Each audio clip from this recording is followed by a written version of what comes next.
welcome to the Get Over Yourself podcast. This is author and athlete Brad Kearns discovering ways to be healthy, fit, and happy in hectic, high-stress modern life. So let's slow down and take a deep breath, take a cold plunge, and expertly balance that competitive intensity with an appreciation of the journey. That's the theme of the show. Here we go. When we look to external things to make us happy, external things can't solve internal problems, ever. So if you have a problem that's kind of an internal thing like happiness or love or the way you view success or the way you view yourself, these are internal belief structures that we have. They're internal ideas that our brain is processing. When we try to use external things to solve these internal problems, it just doesn't really work. It's like a square peg in a round hole. It just doesn't work. And our lives and our upbringing have taught us to use external things to find happiness, but ultimately they really don't. The standard for most of us comes from our upbringing. It comes from our programming. It comes from the life we lived. It comes from age 0 to 4 of our brain learning and adopting through observation with alpha waves. And then it comes from beta waves from 4 to 7. And then all of a sudden, the rest of our life is set on a path based on the first 7 years of our life on observation. And we're programmed to learn how to live in the environment that we're living in. The difference between eating sugar or going to a football game with your friends, external things are creating the emotion of happiness. Just like we talked about the emotion of fear is a chemical response to stimulus and response or stimulus in our brain, right? Brain's creating the chemical of fear or the low self-esteem or depression even. Our body does the same thing with happiness and even love. Oxytocin, some of these chemicals, the love drugs, these hormones our bodies secrete. In fact, when we think we're in love, our body's also secreting dopamine.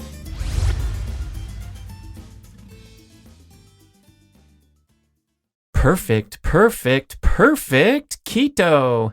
They are makers of a complete line of keto-friendly supplements and food products. Many unique items that you won't find anywhere else. Everything with exceptional high quality and product cleanliness. That's right, they don't have any artificial ingredients, sweeteners, fillers, binders, or other crap, and they make a point at the company to emphasize education and living a keto-friendly lifestyle. So breaking free of kind of the gimmicks and the idea of swallowing a ketogenic supplement to lose weight. It's not about that. It's about staying aligned with your ketogenic dietary goals with high quality supplement products and the food products. I like to use the Perfect Keto base in and around my high intensity workouts. So what I'm doing is sipping this before, during, and after my sprinting or my high jumping sessions, thereby minimizing inflammation and free radical production at the very time when I need most to be clean burning. So check them out at perfectketo.com, and guess what? Buy one product and get 40% off the second one with the special screamin' deal and the code BRAD40. Just go over to the bradkearns.com shopping page, click there, and you'll land on my custom designed homepage at perfectketo.com and automatically get that awesome discount. That's right, buy one, get 40% off the second product, the best tasting, cleanest fuel on the market, perfectketo.com.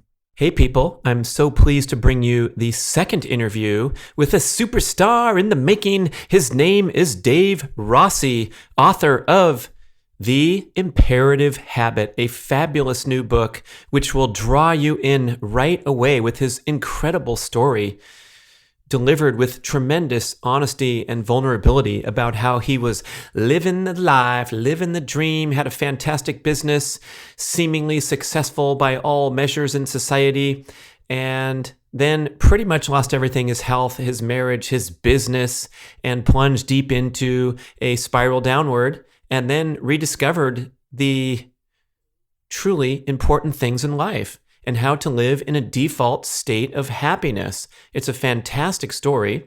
His first episode resonated greatly with the listeners, one of the most downloaded shows ever, despite his relative lack of notoriety. But I'm telling you, this guy's got his A game on, and this recording comes on the heels of a great weekend skiing and hanging out, and an opportunity to see that this guy really does walk his talk. He has discovered the secret to living in that default state of happiness and rejecting the cultural pressures that cause us to suffer from FOMO and rumination and negativity and anxiety. He just goes with the flow, and his message spews out of his mouth so freely. You're going to love this fast moving show. It's Dave Rossi. Fasten your seatbelts. Here we go.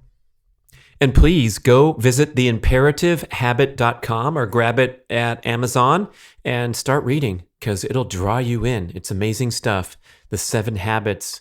You're going to love them. Is the hurricane ready? I was thinking something about you. I think a lot of people think I'm a little crazy, like I do crazy stuff, and maybe I'm a hurricane, but you're the kind of person that people like me think are crazy.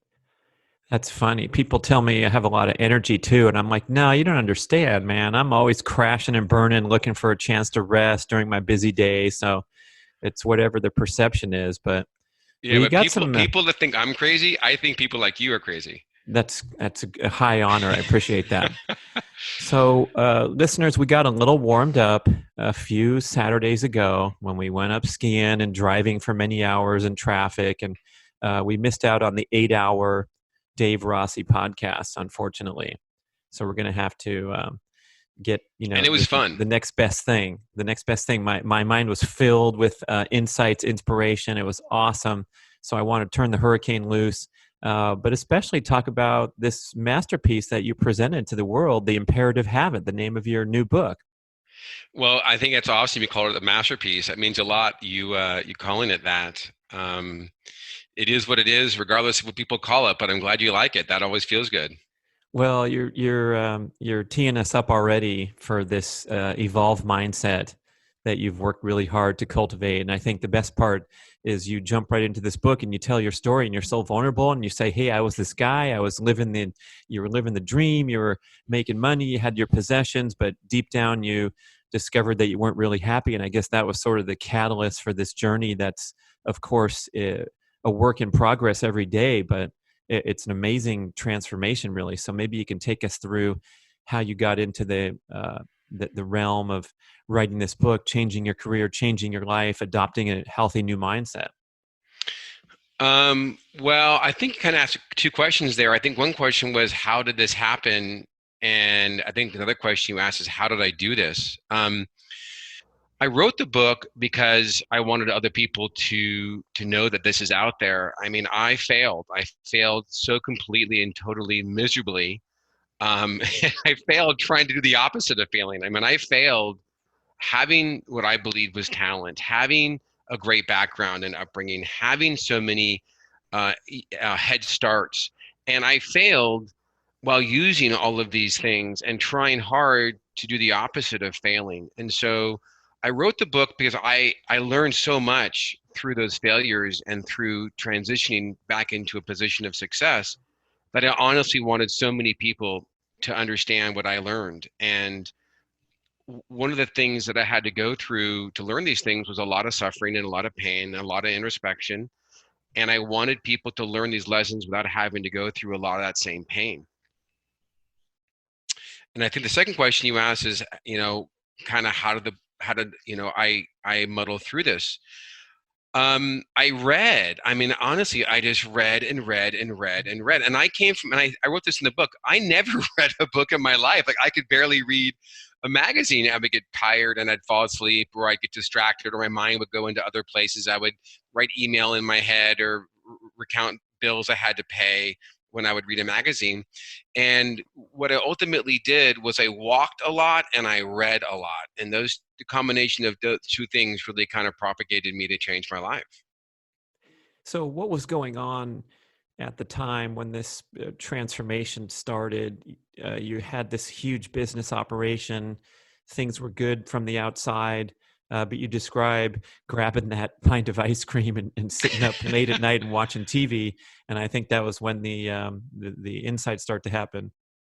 Yeah, I read this in a book that said everything in your life is presented to you to become more conscious. And Certainly, I think I was such a fighter that it took more and more and more bad shit to happen in my life for me to actually look at the signs to actually change and become conscious. And that's a really powerful statement. Everything comes to you in your life to bring you to a higher level of consciousness. It's a pretty big concept to actually get behind and understand. And you really don't understand it until you kind of crash and burn and say, oh my God, I could have learned so many lessons so many times. And I ignored the clues. And for me, it was, my best friend dying tragically. It was my health with a back surgery that I had pending. It was my business. It was the recession. It was my marriage. It was my family. It was sitting mindlessly numbing myself to TV every night before I finally stopped and said, wait a minute, I got to do something about this. I've got to do something about this. And the traditional methods were, hey, watch TV or go exercise more or go get in shape more or go develop better relationships or see a counselor or see a therapist or learn to communicate with my wife or all these things. And those really weren't the things that ultimately changed my life. It was, reassessing everything that I believed in. Starting with the it seems the most obvious one is this rat race mindset that we have, that if we can acquire more possessions, consume more, we're going to be happier. And you already did that and proved that maybe that wasn't the simple solution, right? Yeah, totally. I think you know, when we look to external things to make us happy, external things can't solve internal problems ever. So if you have a problem that's kind of an internal thing like happiness or love or the way you view success or the way you view yourself, these are internal belief structures that we have. They're internal ideas that our brain is processing. Um, when we try to use external things to solve these internal problems, it just doesn't really work. It's like a square peg in a round hole. It just doesn't work. And our lives and our upbringing have taught us to use external things to find happiness, but ultimately they really don't. And for me, I collected more things thinking they'd make me happier. I built a bigger business thinking it would make me happier. Um, I tried to build a life with security. People think security is a big driver, a big motivator is to feel secure. And guess what? External things will make me feel secure. Just tell Kobe Bryant, or just tell Steve Jobs, there is no such thing as security. It doesn't exist. And so when we chase something that doesn't exist, we're kind of going to be led down a path that, well, doesn't really exist. So yeah, I learned the hard way that external things do not make me happy. And it took a lot of pain to get to that point. Uh, I guess it starts with, as you say in the book, the basic mechanism is how we interpret the stimulus, and so what we perceive to be important, and then we're making all these judgments, which is one of your rules, not to judge. So I don't know if we could jump in there with sort of the opening premise of the imperative habit, and then we can wind into the steps. Well, the main premise of the book, I think there's two premises of the book. Number one, it's got to be a practice. I think I've learned about your podcast. I love your podcast, by the way, and I love your newsletters. And you had a posting today from Dr. Gray, and it tells you to do things. You just don't learn something and then do it. You actually have to practice it. And not only do you have to practice it, but you have to have the power to make a choice to practice it. So what I hope to do with the 7 steps of my book is, number one, teach you how to have a practice, and number two, teach you how to have the power to make choices. If you can't make the choice to follow the advice of Dr. Gray, or you can't make the choice to develop a practice to follow the teachings of Dr. Gray, you're going to have a really hard time following Dr. Gray's advice. That's the same with diet and exercise or love or relationships or even how to find internal, everlasting, internal happiness. You've got to develop a practice and you've got to develop the power to make choices. And the 7 habits are built around those two premises. And judgment's a big part of that. Now let's talk about judgment for a second, okay? Because I think that was your initial question. Judgment needs one thing, and that's a standard to compare against. And the question is, where does that standard come from? The standard for most of us comes from our upbringing. It comes from our programming. It comes from the life we lived. It comes from age 0 to 4 of our brain learning and adopting through observation with alpha waves. And then it comes from beta waves from 4 to 7. And then all of a sudden, the rest of our life is set on a path based on the first 7 years of our life on observation. And we're programmed to learn how to live in the environment that we're living in. And now we move around a lot. We're Homo sapiens of 2 million years of evolution that we didn't move around a whole lot, and now we endlessly move and we're in different situations. But the mechanics of our body and our brain are still to be programmed based on the adaptive life of the situation that we're put in. Now we move around, and so we don't have the same situations that we were raised in. But that becomes the premise of our judgment. It becomes the comparison or standard that we create, that we judge ourselves against. And we're basically judging ourselves against a standard that was developed by our parents exposing us to it. And that provides us zero value in our life. Zero value. If you want to judge yourself against something, judge yourself against what you want to be. And say, oh, I want to be a world-class sprinter. Okay, what do world-class sprinters do? Let me go judge myself against that. They found a lot of success being world-class sprinters doing X, Y, Z. I'd like to go do that. Oh, I want to be the best surgeon in the world. Okay, what do the best surgeons in the world do? Let me analyze and assess that standard, not the imaginary standard that we were programmed into our brain. So judgment really doesn't provide any value, and it really prevents us from, number one, cultivating the power to make choices. And number two, it really prevents us from creating an effective practice. Because if we're practicing judging against an imaginary standard, we're not really practicing anything but judging ourselves against an imaginary standard. Yeah, that insight about getting the programming from age 0 to 7. You and I are both fans of Dr. Bruce Lipton's work, Biology of Belief, and he explains that from a scientific perspective that really we're most of the time operating from this flawed subconscious programming that occurred in childhood when we were the open book, the sponge, and we soaked everything in and developed our notions of, for example, the parental relationship or the family relationship. So I guess the rest of life is basically a struggle to unwind that subconscious programming. You talk about conditioned response versus conscious response, and maybe we could transition to that and explain how people can kind of wake up to this, because it's a pretty heavy insight if you don't realize that you're operating from flawed subconscious programming 93 to 98% of the time, according to Dr. Lipton, in daily life. That's pretty heavy. You might think you're conscious, but we got a long way to go, it seems. No, I think we do. The subtitle of the book is 7 non-spiritual practices towards spiritual behavior, and it's called that.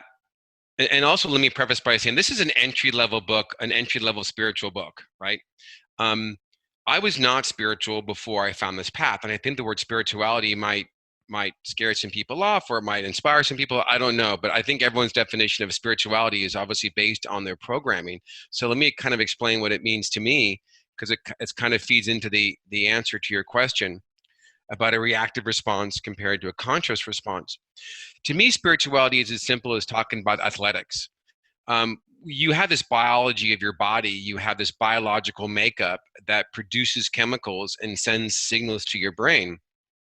And if you're running or exercising and your biology has this chain reaction of responses like lactic acid, it sends these signals to your brain, and your brain says, hey, we're kind of tired. The senses and signals are that we're tired. And your mind then says, no, I'm working out. I want to get better. I'm going to have to overcome this biological response. To me, that's a spiritual response. Okay. To me, that's a spiritual behavior. I call it spiritual behavior. And I see the only reason to be spiritual is to use it for practical purposes. And certainly overriding a biological response of lactic acid is a spiritual behavior for a practical purpose. I'm going to become a better runner. This is great. I'm using this higher level of power over biology, over a biological response. And a lot of athletes like yourself have found a lot of success with that spiritual behavior. Okay, so fear is a biological response. Self-doubt, self-esteem, anxiety, depression, stress. These are all biological responses to senses in our brain, stimulus and response, that create a biological pattern. So if we have programming, I call it a set point in my book, and the programming of the set point is driving, fast, let's say 80 miles per hour on the freeway is dangerous. That programming creates a response of fear. Now we can reprogram that by taking a class in race car driving and changing a new set point for what driving fast means. And now if we drive fast after this training or practice, our brain no longer produces that chemical of fear. And so what we need to do is understand what is a biological response. Just like lactic acid, the brain produces chemicals, and it produces chemicals from a stimulus and a response. And we either change the way we interpret the stimulus or change the set point of the comparison for the response, but we have to do one or the other to change the output of the emotional chemical. And to me, assessing this a biological process is a spiritual behavior, and we can use it in so many powerful ways. And the book kind of gives a practice on how to change the stimulus and how to change the set point. And the 7 habits are designed to change these two things, to change the corresponding emotional output. So it happens automatically. With a lot of practice. You need practice, absolutely.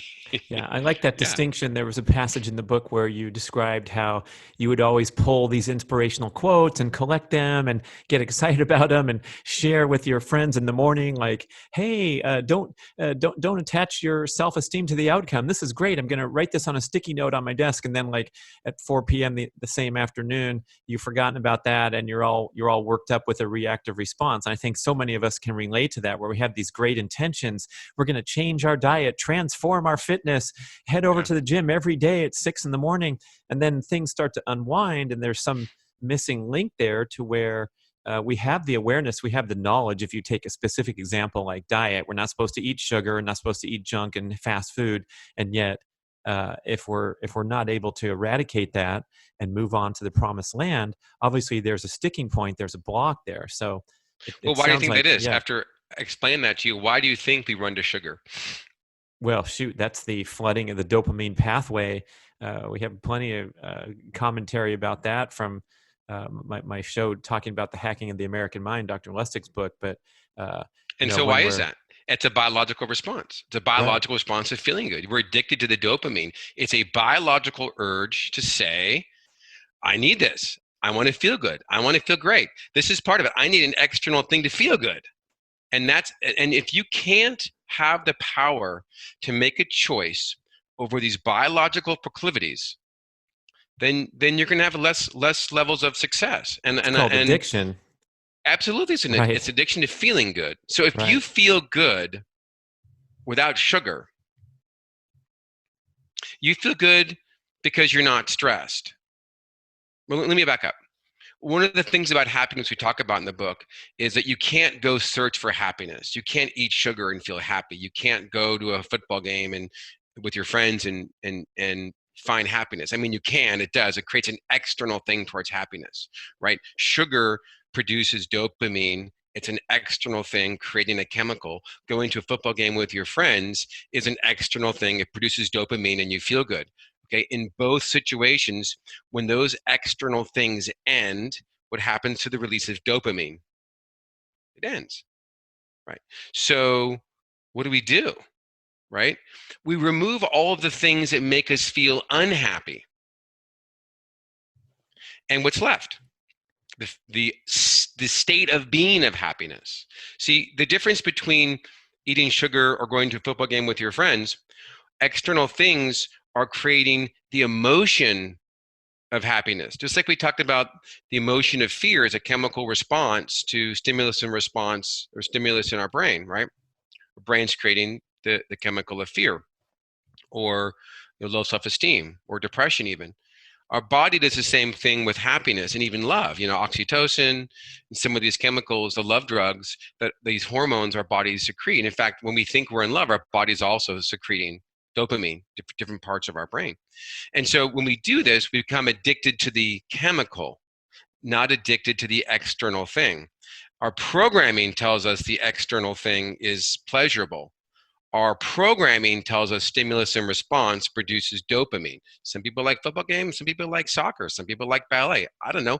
What they've been exposed to, and in my book, I use the example of a red room as a child. If you're exposed to something a lot, you may love it or hate it later in life because you've been programmed to be around it. It's going to affect your life. If you're around ballet your whole life, you may love it, you may hate it.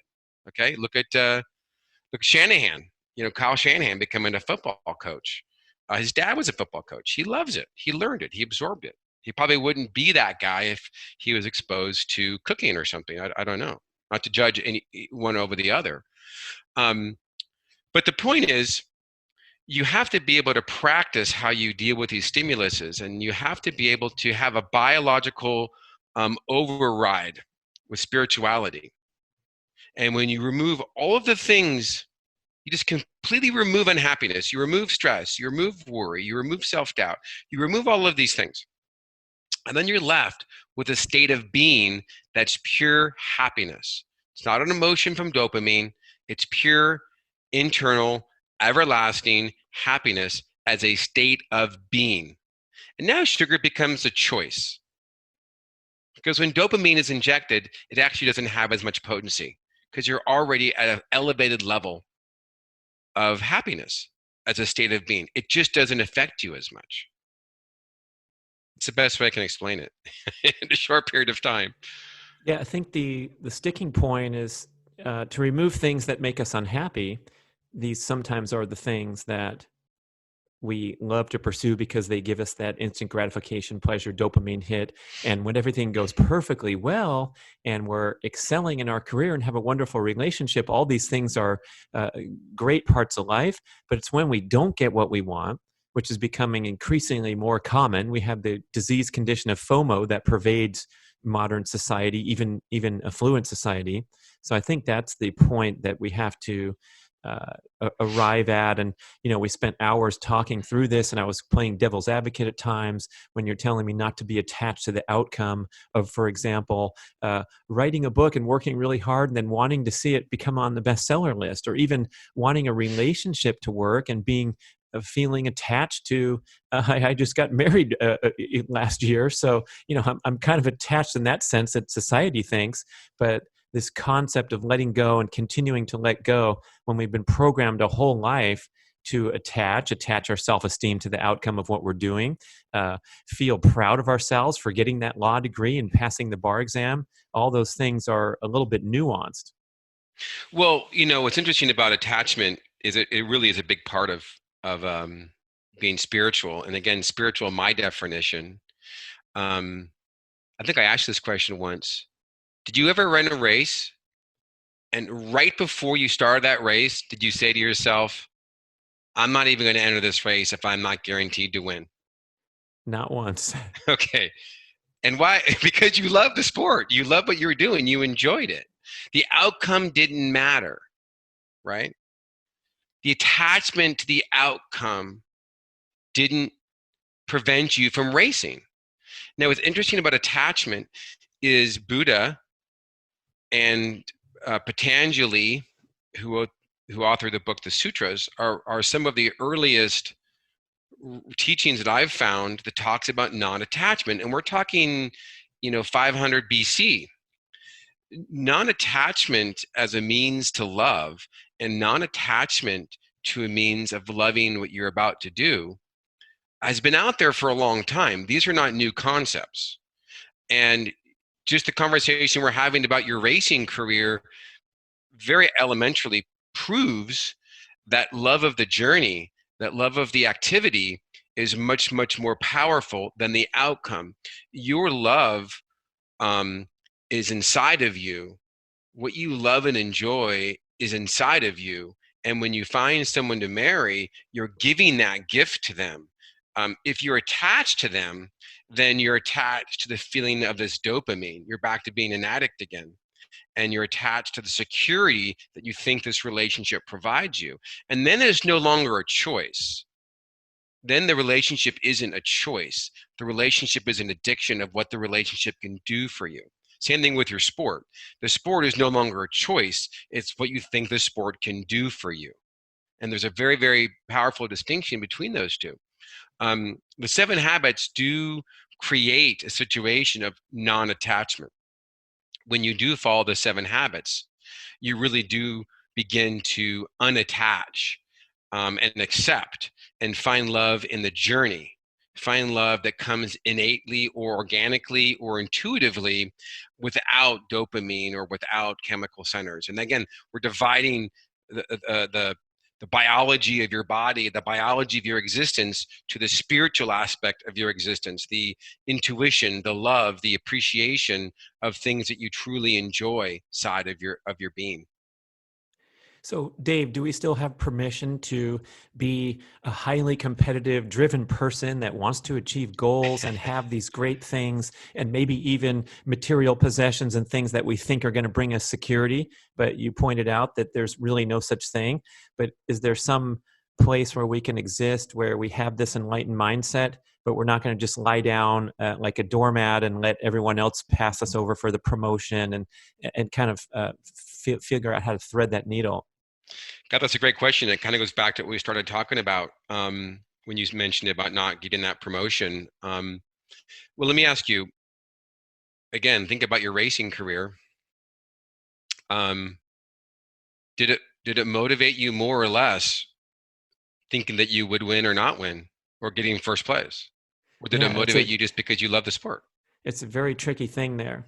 And I think one of the problems is what we see around us in society are people who are materially successful and setting this example for all of us to feel inferior towards the social media people with the more followers, the billionaires with their massive conspicuous consumption, and they're succeeding and they might be assholes and very poorly adjusted. And this is quite true because we see the celebrity train wrecks left and right every single day. Someone's misbehaving who has it all and is highly successful. So back to the example you asked me, it was really grueling and really challenging to put in that level of physical work to try to compete and try to win a race. So I had to be driven by certain external, ego demands and chances for material success and all those things. But I realized, and that's why the name of my podcast is Get Over Yourself, is when I could temper those and just kind of use those to my advantage, but not be consumed by them. Then I was in that most powerful position of, coming from a place of pure love and joy for the activity, the process, and win or lose, I could accept that and wake up the next day and realize that I'd learned a valuable lesson, even if I got my ass kicked. And that's a really difficult place to remain in because you're constantly getting pulled out of it and sucked out of it by sponsors who are asking you what place you took so they can decide whether they're going to pay you more and all those kind of things that we keep getting bumped up against when we're trying to live this enlightened journey through life. Well, yeah, I think we're saying a lot of things and straying a little bit from our initial question, and let me try to address some of those. The people that find sustainability in excellence are the ones who do it because they love it. The people who do things for reward. Now, the Homo sapien, the mechanics of our body, the chemical that our brain releases for fear is actually the same chemical that was released 100,000 years ago running from a tiger, survival. Okay. So 100,000 years ago, woolly mammoth comes or saber-toothed tiger comes and we're running for survival. The chemical in our brain then is the same chemical that it is in our brain now for not winning a race. For thinking that I need to win races to be important. Now, what we consider survivability today is I'm accepted, I have money, I'm important, people love me, I'm handsome or I'm pretty, I have money, I'm secure. These imagined realities that we've come up with as a definition of survivability is back to that judgment of a standard again. Oh, survival looks like this. Success looks like this. Acceptance looks like this. Now, to you, or somebody else, If I win races and I get sponsors and I make money, then I'm secure and people like me and I get more sponsors. That's survivability. And when you get this signal that you might not have those things, when you're attached to those things and you might lose those things, the same chemicals in your brain begin to start firing of fear. I'm not good enough. It's survivability. And it becomes almost primal. And we're all on this scale, somewhere on the scale of where the set point kicks in that I'm not surviving and I'm going to create fear. And to respond to that fear, you might get motivated to go reach an imaginary standard of achievement. Now, one of the things we talked about in the very beginning of the conversation is that everything is presented to you as a form of getting more conscious. So if you begin losing races and feeling really crappy about yourself, that's really not up to you. Now, I know you probably thought I need to run harder or race harder, but actually somebody was maybe just better than you. It's really not up to you. Some person is taller and whatever and worked harder and has more talent, and maybe they are better. And so the loss wasn't actually up to you. It's not up to us when we don't get that promotion at work. And yet we get so hurt by it. And we get hurt by it because we're losing sponsors or we're losing money and we're not as accepted and we don't have as much security. And this pursuit of this imaginary judgment against this imaginary standard now kicks in when in fact it should be something for us to recognize that we can become more conscious. We can say, wait a minute, maybe racing isn't for me. I'm kind of losing a lot and I'm creating a lot of negativity not getting these sponsors. And I feel like shit because I'm not getting sponsors and I'm not building security. And these guys are beating me. Maybe it's time to change what I'm doing. I got a great idea. I'm going to become a Guinness World Record holder in speed golf. And by the way, I like that more anyway. I mean, that's a moment in your life that created consciousness in you that you responded to. You chose something new because of the information that's being presented to you. Being continually attached to that outcome might have produced a decision to change what you're doing longer than it should have. Maybe you could have made the decision sooner. I don't know all the specifics about when you changed your life, but certainly your biology might have hijacked that decision making process. Your biology of feeling comfortable and secure, again, which isn't real, it's a delusion to feel secure, but your biology is saying I'm doing good enough racing to have enough sponsors to feel secure and feel good about myself and make enough money, maybe prevented you from actually seeing the signs of, wow, there are a lot of really great racers that are going to take over my career and I'm not going to have a career here in a couple more years. Maybe I should find something different.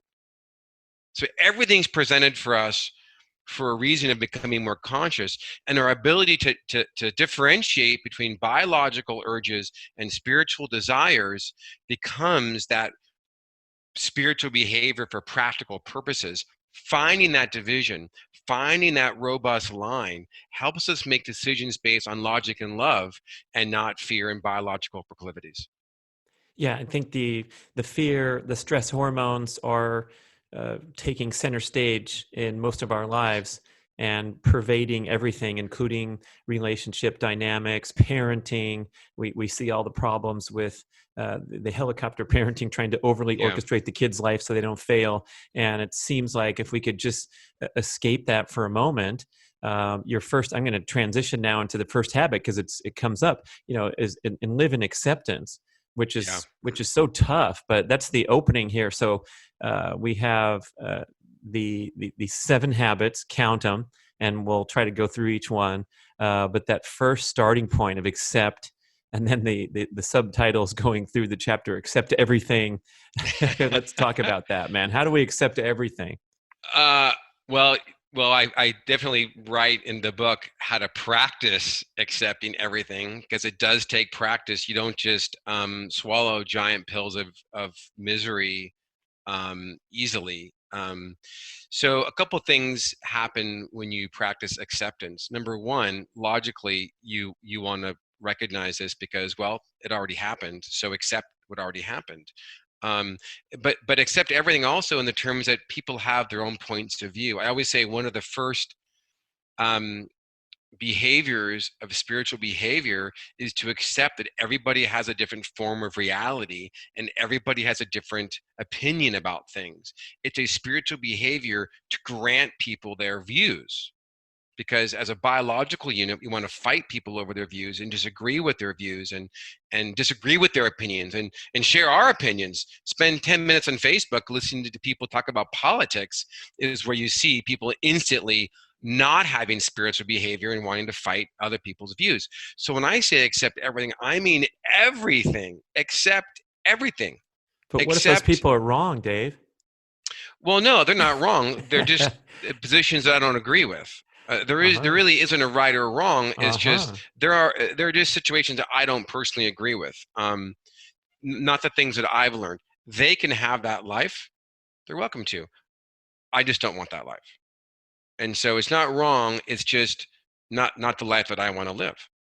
So accepting creates, number one, it'll turn the chatter down in your mind, the chatter that causes you to resist what's already happened. Like people who've been wronged, they sometimes carry this stigma or grudge for a long period of time.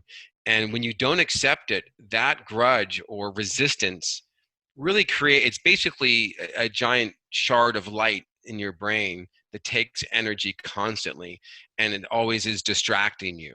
If you were upset because you had an accident as a child and maybe you're paraplegic, or you were born blind, or you lost your parents, or they got divorced, as long as you resist what's already happened in the past, that's going to be stuck in your head. Now, I understand that's a difficult thing to say, to let it go and to accept it. And let me tell you why it became comfortable for me to do that. Granted, it took many times staying on top of a mountain crying how fucked up my life was to accept my life. But I use Viktor Frankl as a great example, because people say, oh, you don't know what it's like. My mom died when I was a kid. Great. Okay. Viktor Frankl was a psychologist in Auschwitz that basically was ripped from his family and put into a prison camp, Auschwitz, World War II German prison camp, for no reason, and was beaten and starved and diseased and frozen and lost everything, every possession. His family, his friends died in front of him constantly. And I always say, whatever happened to you, it isn't worse than his. So let's learn from him. So every time I was like feeling sorry for myself and not getting over myself, as you would say, I would say, holy shit, like this guy had it way worse than I ever could. I got to accept this. I got to accept that I'm going to lose some money. I got to accept I'm getting divorced. I have to accept that this is where I am. I have to accept that I made a lot of bad choices in my life. I need to accept I said and did horrible things at different times in my life that I'm not proud of. The longer I resist, those things stick in my brain and take energy away from focus. These these traumas, these situations that stuck in my head, how I was wronged and how I should have gotten this project, or I should have made this extra money, or why my wife did this to me. The longer I held on to them, the more energy it took from the moment to be focused on what I really wanted to achieve. And until I let go of those things and literally accepted them, they just haunted me and took things away from me. Why do we feel the need to hold on to these things? It's so common that we need to hold on to that grudge so that it'll drive us to succeed more next time. Well, it's a biological response to survive. Hmm. Okay. And believe it or not, well, let me ask you, have you ever touched a hot stove before? I believe I have. Okay. How many Yeah, times? probably once, huh? Okay. So you learn that lesson. Do you relive the pain of that moment? I mean, does it No. actually stick in? No. You just learn the lesson. You learned it. You know it. Now, we learn these lessons, but our brain actually wants us to survive. The algorithm or mechanism in the biology of our body is to survive. So when your body releases lactic acid, it's to survive. When your body releases the emotions of fear, it's to survive. It's to show you and teach you what places bring you happiness and what places bring you dissatisfaction, and is for the sole purpose of survivability. The chemicals that we've used for a million years as Homo sapiens aren't the conditions today that actually should inspire these emotions. Things like I was dumped, right? Someone left me and I feel rejected and I scorn them and they cheated on me and I can't believe it. These are emotions that are being attached to lessons that our biology is learning that we're holding on to think we actually haven't learned that lesson. It gives us a sense of satisfaction to be better than the way our spouse treated us by cheating on us. We find pleasure in being better than the spouse and holding on to that emotion that I was robbed. And it actually doesn't serve us any value. We need to let go and accept to get into a place of performance and success, not a place of being distracted and weighting us down. And I think Eckhart Tolle says this so well. He wrote a whole book on being present. I have it as one habit. It truly is a remarkable and very powerful thing to do, that the past has no power over the present. You've learned your lesson not touching a hot stove. Someone else may have learned the lesson that this spouse it has a potential to cheat, so let's stay away from them. We don't need to relive the emotion or the pain that it caused. Just learn the fucking lesson and move on. Right, right. So the acceptance of everything you've done up to this point is okay. Just like you processed me at the 1440 retreat, and you said, we were having lunch, and you said, well, whatever I was blabbing about, you said, well, when have you ever really failed in your life? And you caught me off guard there because I was about to mention the race that I lost, and this happened and that happened, and I had this, I was terminated from this job, and this relationship didn't make it. But of course, those are all really stepping stones to the point where I am today, which I want to live in total acceptance of. And we learn so much from those failures and those struggles, unless we hold on to them and they continue to be a source of stress forevermore. Yeah, I have to tell you, first of all, you said something you are a very spiritual person. Athletics and certainly athletic Because I come from behind on the run course, even though my legs are sore, that makes me spiritual. Congratulations. Well, I think more than that, I think making choices for what you eat, I think making choices for cold plunging is basically putting yourself in a situation of harm or pain, right? Choosing over biology to me is a spiritual behavior. Love it. And people that actually can have that power in one area of their lives can certainly use it in another area of their lives as well. And I think you are remarkably spiritual. Now, what I want to get to is that I think all of our listeners and people that read my book, and certainly books that I read, they all meant something different at different times I read them. And everyone's going to walk away from this conversation getting something different out of it. Because truly our context in our brain, our programming, what we know, is going to filter or alter or change our comprehension. And when you become someone that practices acceptance and you actually begin to find some success in acknowledging acceptance, and some of the 7 habits overlap because one aspect of acceptance truly is being present. And one of my habits is being present, but they're kind of the same thing. When you truly do accept, your context is going to change and your comprehension for all future information will change as well. So these are things we have to practice and find movement on to create new context and new levels of comprehension. And I think that's a really powerful thing. And I see you like your brain clicking in real time with information. And you have a great guest on your show and you listen to all this wonderful information from truly an expert. And then I see you applying it to your life because you do have the power to apply it. You do have power over your biology to go do these things. And that's where we really, really derive power from, is making choices. And I love, again, I said this earlier, I love a lot of your podcasts because there's so much great information from experts, but it's only good information from experts if I can follow it, if I actually can make a choice to follow it. And realizing one thing, I need to make one choice before I make the choice to have the power to follow it. And that is a choice to believe it. Mm. We actually have to have the power of choice to choose what we believe in. If you don't choose what you believe in, then you're believing what your programming is. You're believing what your parents told you. You're believing things you don't even know how you believe them. You just believe them because you were influenced by them. But the power of choice is the power to choose what you believe in first, and then the power of choice to follow it. Ooh, that's nice. So we should be very careful when we make those purchases, when we buy into something, take our time, reason with the message, and then go, okay, I'm in. I'm going to stop eating grains and sugars, Yeah. but not be cavalier about going through with these, flimsy commitments and so forth. But once that choice is made, then You can we're off change and it. running. You can Right. change your mind. Yeah. I mean, I think for me, I didn't know what I believed anymore. I was so low. I didn't know what I believed. I didn't know what the truth was. I didn't know where reality lied. I didn't know why I failed so miserably. I didn't know why I was so happy. I didn't know why so many bad things were happening to me. And that was kind of a tough, very confusing phase. But I did choose one belief.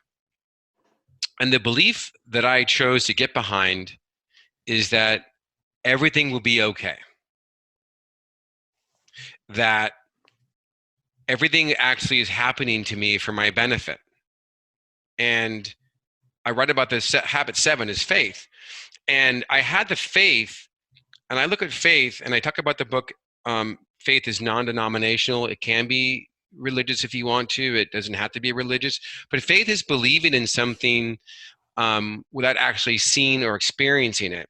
And I chose to believe in something without ever having felt it or seen it. And that was the belief that everything that's happening to me is happening to my benefit and happening for a reason, and I will be okay. I'm not going to go die. I'm not going to go have a piano fall from the sky and crush me. I'm not going to go away. And I believe that. I believe that with faith. I believe that so wholeheartedly that as I began to experiment with what I believed in, I could change my mind if I wanted to on what I believed in with these complicated topics that I was reading about. I could change my mind. You can change any belief at any time for any reason. In fact, it's advisable to do that. It's not advisable to believe something and not even know where you got it from. And there's that great quote by Henry Ford, whether you think you can or whether you think you can't, you're right. You can use that with everything, whether you think it's hard or whether you think it's easy, you're right. It's with anything. Whether you think it's good or whether you think it's bad, you're right. Even Socrates called viewing things as good or viewing things as bad as either a delusion or an attachment to the outcome. I mean, these are people that have been around for a long time. We're just not listening. And more importantly, we're just not practicing. Our biology takes us away with beliefs and ideas and actions and living our life. And yet we have to stop and ask ourselves, what do we believe first? And then if it's not working for us, change it. Change your mind. And hit habit number 2. Do not fear the outcome. Yeah, absolutely. Um, Outcomes are pretty much everything. A lot of the reasons why we make up little white lies to people is we're afraid of the outcome. We're afraid of what they might think of us. Now, what people think of us, I call a currency amongst valuation. When people like us, we feel good. We're valuable, right? When people don't like us, we feel badly about ourselves and we have vulnerability. And so, lots of the reasons why we're afraid to tell people the complete, honest, stark truth is because we're afraid of the outcome of what they might think of us. Now, there's a guy I work with. I saw at a Christmas party who quit smoking because he had a stroke. And I said, "Oh my God, Daniel, it's so great you quit smoking." He says, "Yeah, I almost had a stroke. I almost died, and smoking was a big part of that, so I quit." Oh my God, I'm so great. That's fantastic. So I see this guy about 6 months later, and he goes, I see him smoking. I said, "Daniel, I thought you quit smoking." And he said, "Well, yeah, I did. I did. But then my mom got really, really sick, and she went to the hospital, and I was so stressed out and worried about her that I just couldn't handle the stress. So I started smoking again to feel better, and so here I am." And I said, "I'm so sorry about your mom. I'm so sorry. Did she pass? Oh, no, no, she's fine. She made a full recovery. So here is a guy making a present moment decision to feel comfortable about a presumed future outcome, right? He was afraid of the outcome. So he made a current decision based on the fear of the outcome. And believe it or not, your psyche is afraid of being afraid. And so he used smoking to actually combat the fear.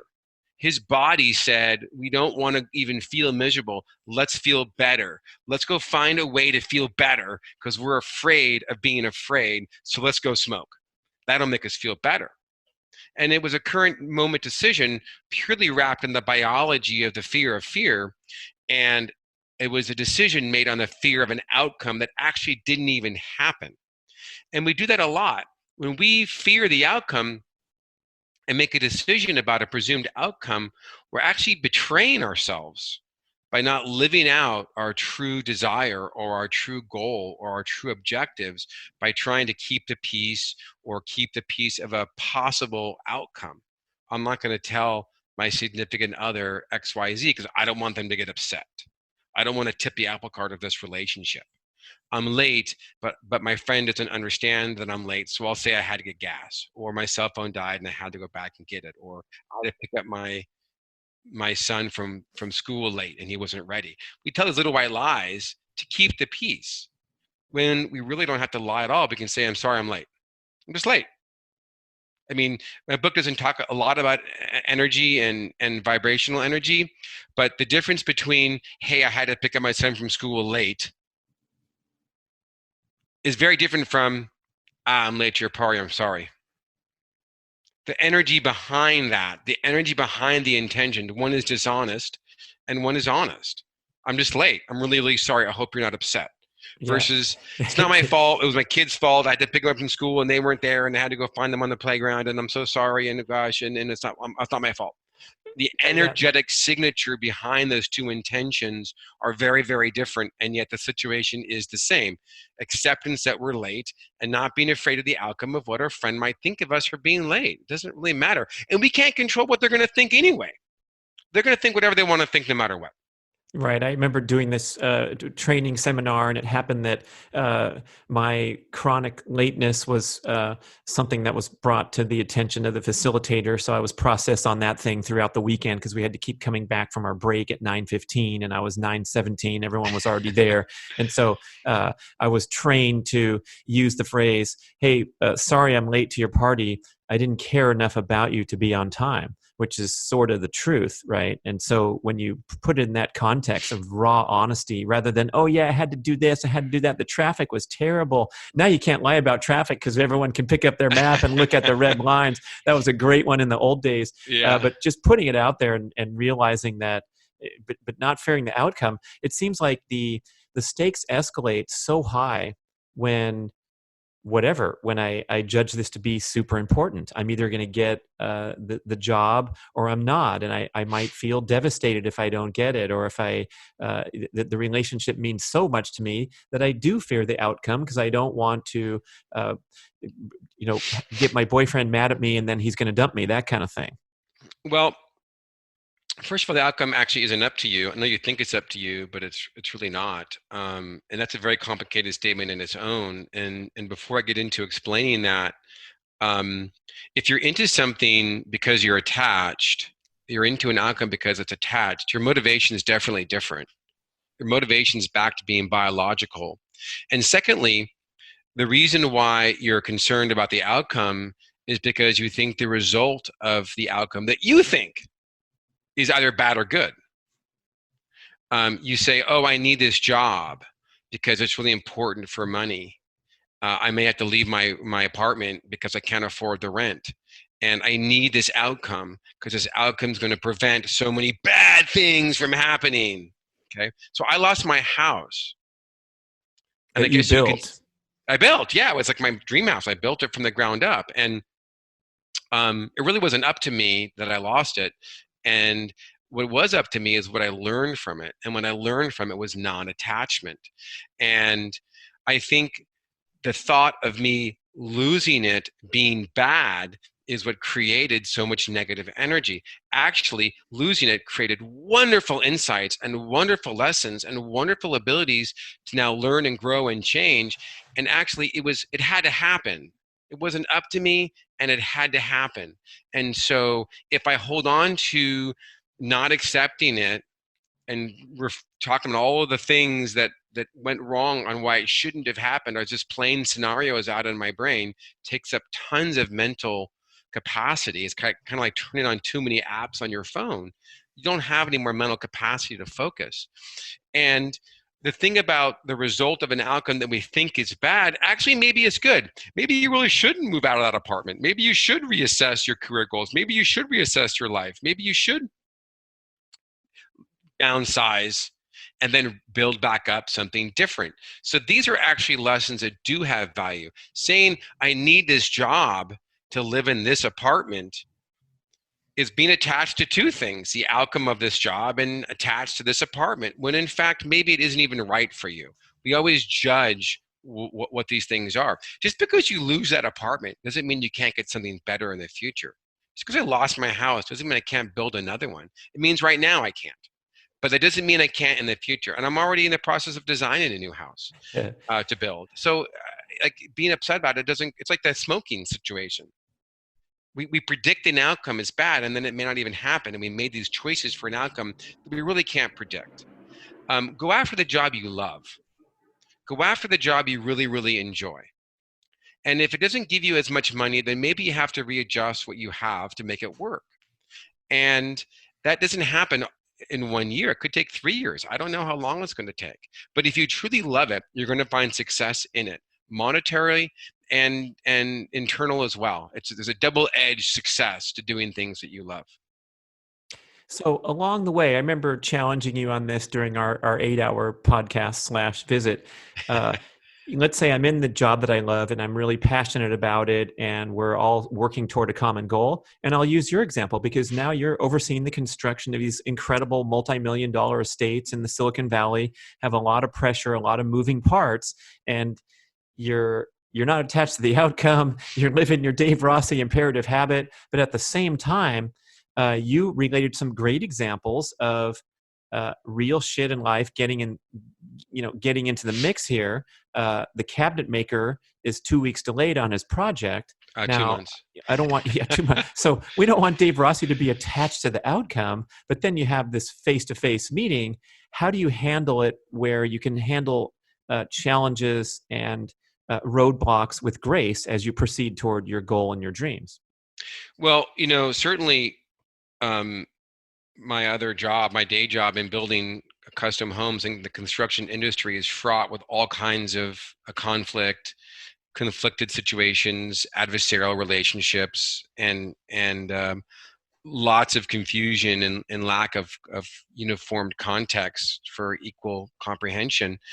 One of the things that's important to do is give bad news.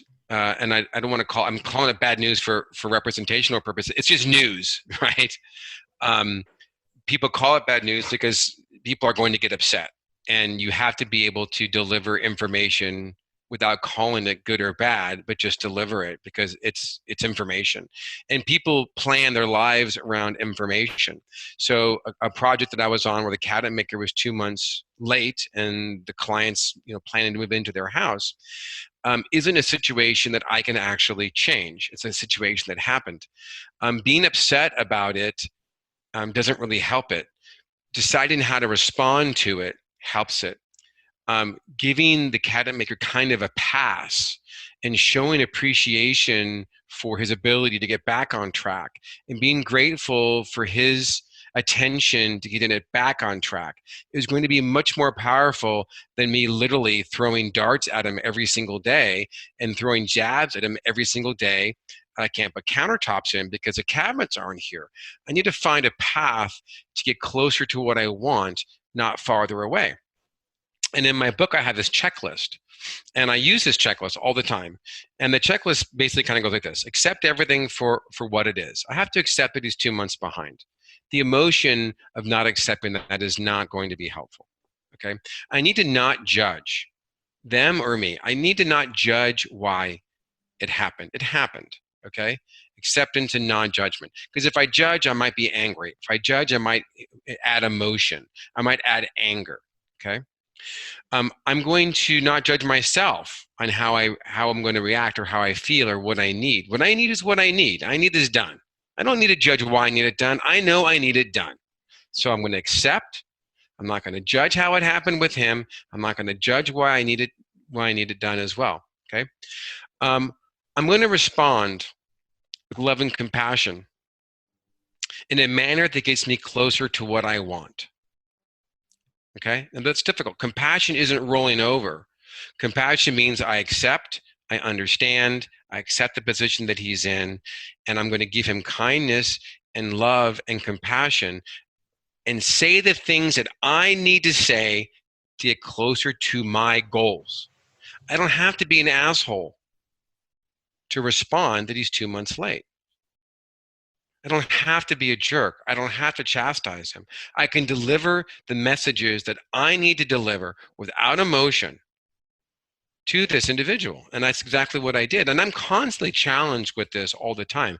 Again, it's a practice. It's not like, oh, hey, I'm super conscious and I live this life and I Hey, Dave, practice. how you doing? Hey, it's the cabinet maker. Hey, how was your weekend? It's not quite like that. It's, hey, I'm so thankful that you're so busy that you're busy. I understand you're busy and I understand my cabinets are 2 months late, but I need to make some decisions on what to do.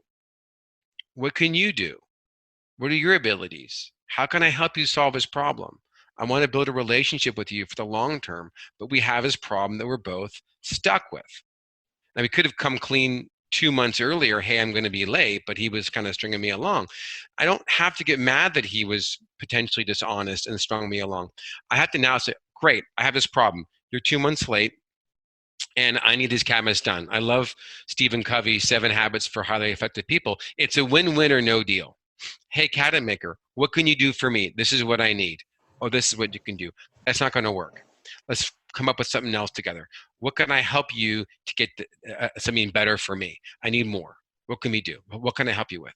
Oh, you want to do X, Y, Z? That doesn't work either. I need more. How can I help you get more? I'm kind of thinking I need this. Okay.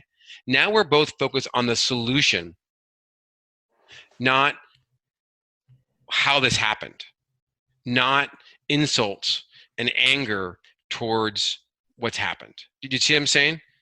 We Huge both are difference. now working together effectively on a solution, not fighting over. And he tried blaming, well, you guys made changes, the architect made changes, and said, look, I understand. Let's find a solution going Yeah. forward. I don't really want to tit for tat. You know what I mean? Because I have all kinds of reasons of what the architect did change, and it doesn't take 2 months. Let's not go there. I don't even need to say that. Great. You think the architect made changes. Great. Let's just find a solution. Yeah, I acknowledge your struggle. Right. Let's move Let's forward. go to solution. Yeah. Right. Right. Speaking of that quote, and you did a great job describing this, I think, in person when I once again challenged you back with, what if you're in a business dealing that feels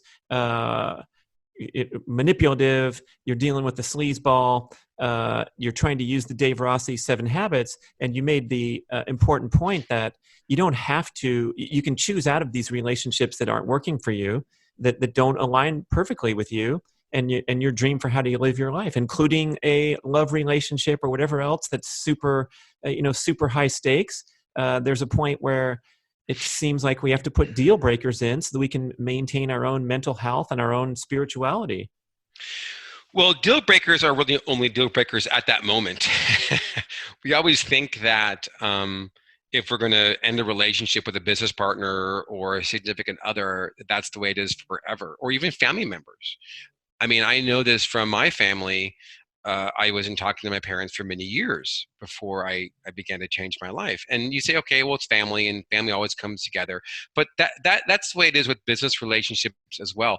People, again, are along the spectrum of consciousness or the spectrum of living more in their biology or living more in their spirit, and they're sliding up and down the scale. And when people are lower on the scale and we're higher on the scale, it becomes sometimes difficult to interact with them because our context and our comprehension are at a different level than their context and their comprehension. people on this lower scale of consciousness are reacting to biology and fear, and they're quitting when they have lactic acid when I want to go harder, or they're succumbing to fear, or they're smoking because they're afraid of an outcome. Okay, that doesn't really work for me. I'm not there. I'm more like everything's going to work out, and I can accept it and make decisions in that moment. Right, back to being present again. So there are different times in our lives when this gap is too far, and it just doesn't work for us at that moment.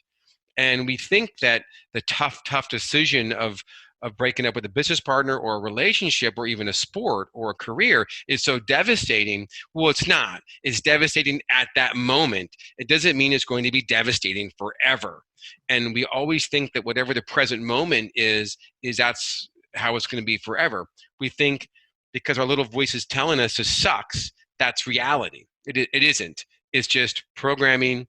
It's stimulus, response, stimulus set to a set point, stimulus set to programming. When these two things line up, we think it's bad. Okay. And these things are going to change in a month or 6 months or a year, and your entire set point, your entire context is going to be completely different.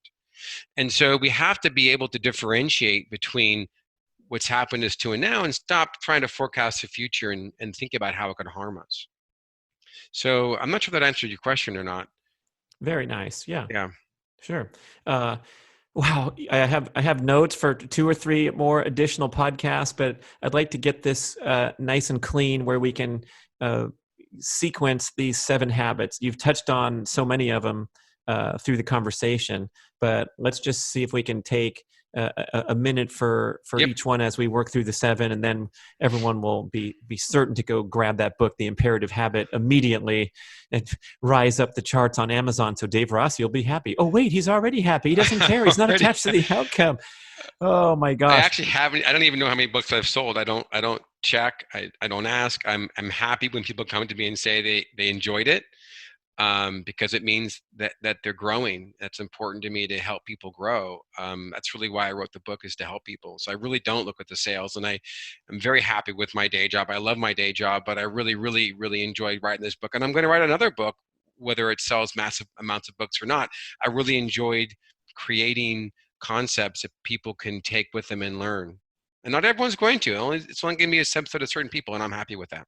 Oh, shoot. If you can just take one of the 7 habits and implement it, it's going to be a success, and it's going to be a worthwhile read. So Yep. we talked about number 1 was to accept everything. And we talked about number 2, not fearing the outcome. Number 3, happiness as a practice. Can you describe what you mean there? Well, it means that we need to work towards being happy. Is that happiness? There is one chapter dedicated to the definition of happiness, and happiness is more than just a general feeling of happiness. Maharaji Mahesh's book, he's the teacher of transcendental meditation. I use his definition of happiness, which is basically a growth mentality, a mentality of growing with knowledge, growing with love, growing with giving, and also the feeling that we generally associate with happiness. We need to make decisions that bring us happiness, because it brings us so many more things. Happiness as a state of being, not happiness as an emotion. Making decisions where we're removing the things that make us unhappy. My book is a collection of lots of other authors and philosophers. So I use kind of Untethered Soul, Michael Singer's example of happiness, as a river or an access of happiness that's always available to us. And things that make us unhappy are like debris blocking our river of happiness. We need to make a practice towards continually removing the things that block our river. Making a practice of removing stress, making a practice of removing self-doubt, making a practice of not being afraid of the outcome. And having that practice towards happiness will remove these obstacles. The river will flow, and there's all kinds of health benefits: our immune system, inflammation, willpower, interpersonal relationships, patience in dealing with people, the ability to grab that small moment in time that Viktor Frankl talks about. Going towards happiness brings lots of benefits to us. So it's a pretty simple one, but it's important. Number 4 is be present. You said that overlapped a bit with number 1, live in acceptance. Well, being present If you need more than my habit, read Eckhart Tolle's book, The Power of Now. Being present does go back to Buddha. It does go back to Patanjali. It does go back to Lao Tzu and the Tao Te Ching. It goes back to many, many old texts that a lot of people have read and begin to understand and teach in different ways. To me, being present is lots of things, but one of them is not letting the past affect our present, right? Our past is very, very complicated. How we know ourselves. I'm a racer. I'm a Guinness Book World Record holder golfer. When you begin to forget the past, Some guy broke the record anyway, so now I'm just looking toward the present, getting in shape, and then going forward, right? take that thing back in the future. Right. And you don't worry about the future. You worry about the present moment. Your desires are for the future. Great. Have desires, have wants, love it. It's what you love. That's a goal.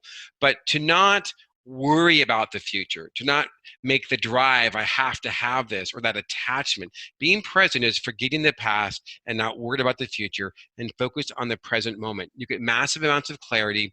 The mental chatter in your brain turns down. It gives you the power for spiritual behavior. It gives you the power of choice. So again, my book is about practice and choice. Being present increases your power of choice. And being present is a practice. Number 5 is do not judge. Yep, that's a real big one. Judging promotes louder voices in your head. It promotes chatter.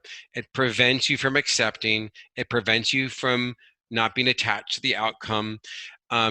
Judging causes so much emotion, again, which is biological, which is stimulus and response. When we judge, we're literally saying, hey, throw up the equation of stimulus and response and kick out some emotions. We're literally inviting emotions to infiltrate our blood and make it more difficult for us to do things than had that emotion not been there. Fear is a big one. It's a lot easier to make a decision without fear than to make a decision based on merits. And one of the biggest things that we misinterpret when we judge and when we have fear is our own abilities. One of the most powerful things I was able to do in business is recognize my own weaknesses, being vulnerable with my weaknesses. Stop judging myself that I have to be all of these things, the past, right? Not being present, and being vulnerable allowed me to say, I'm not good at this. I don't have all the information. I really need some help. And the product is going to be better than had I not done that. Being vulnerable creates a lot of power in our lives. Don't judge yourself nor others. Love it.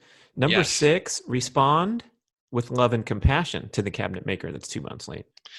exactly. Now, I define love as non-attachment. I have a description of what I believe love is. I do believe that. There are things that I've read. They come from lots of different sources. Someone asked me recently, hey, I'd like to understand what you mean by love is not attachment. And I went on Google real fast and found a link to 30 quotes of love is not attachment.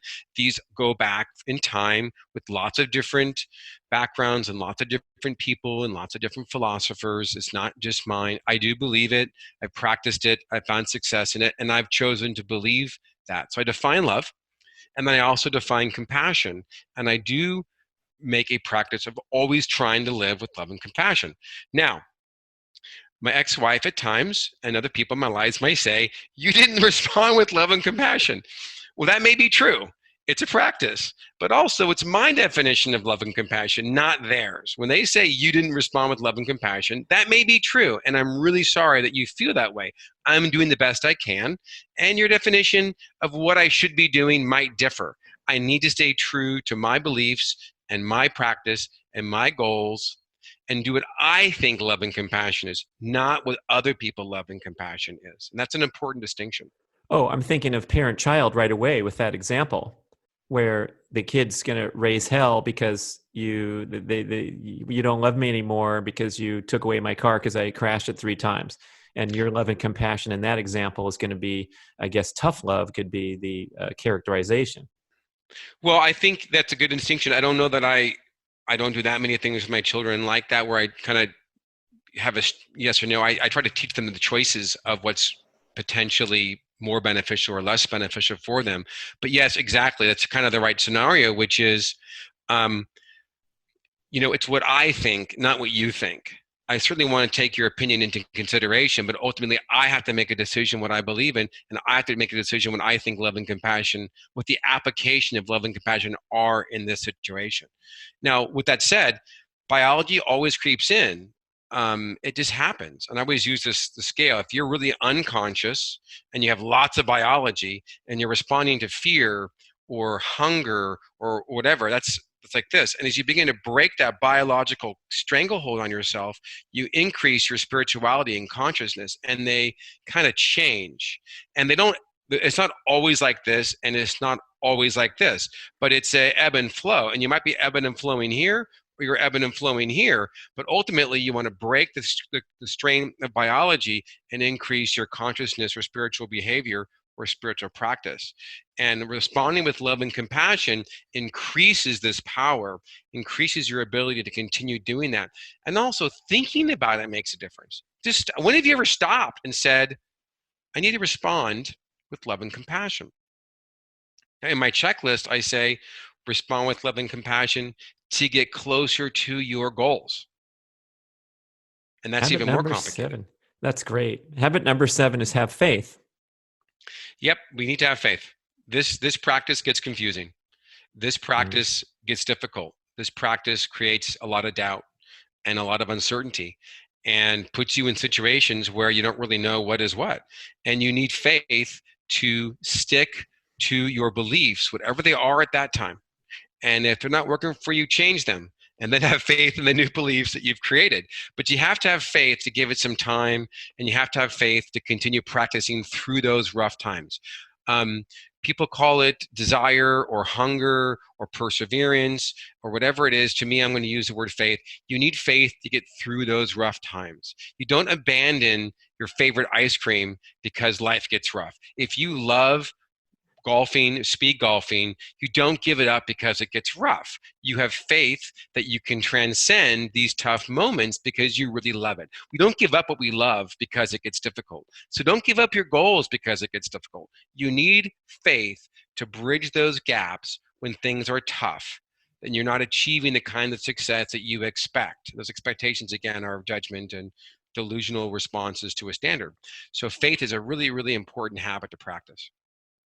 Dave, you got these habits down, man. I love that concise summary. Brilliant. And we have so much more to talk about. I would love to have you back on the show. We talked about manifesting and how that word's getting misinterpreted these days, and you're talking about how to do it the right way. So we're definitely teeing you up for more. But thanks for this lovely summary of the imperative habit. We can go find that on Amazon, right? How else can we follow you? Theimperative.habit.com is where you can buy the book. Also, Instagram and Facebook at DaveRossiGlobal.com. Both pages, I quote almost every day. I do create all my own quotes. It's rare that I actually use somebody else's quote. I usually synthesize what I'm thinking about at the moment and try to apply it to help people.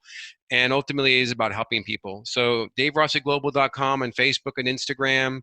It's great if you follow me because you get the feeds, and also theimperative.habit.com and www.daverossiglobal.com. Dave Rossi, the hurricane, bringing it. Thank you so much. Thank you, Brad. It's great being here. Da, da, da, da, da, da, da. Thank you for listening to the show. We would love your feedback at getoveryourselfpodcast@gmail.com. And we would also love if you could leave a rating and a review on iTunes or wherever you listen to podcasts. I know it's a hassle. You have to go to desktop iTunes, click on the tab that says ratings and reviews, and then click to rate the show anywhere from 5 to 5 stars. And it really helps spread the word so more people can find the show and get over themselves because they need to. Thanks for doing it.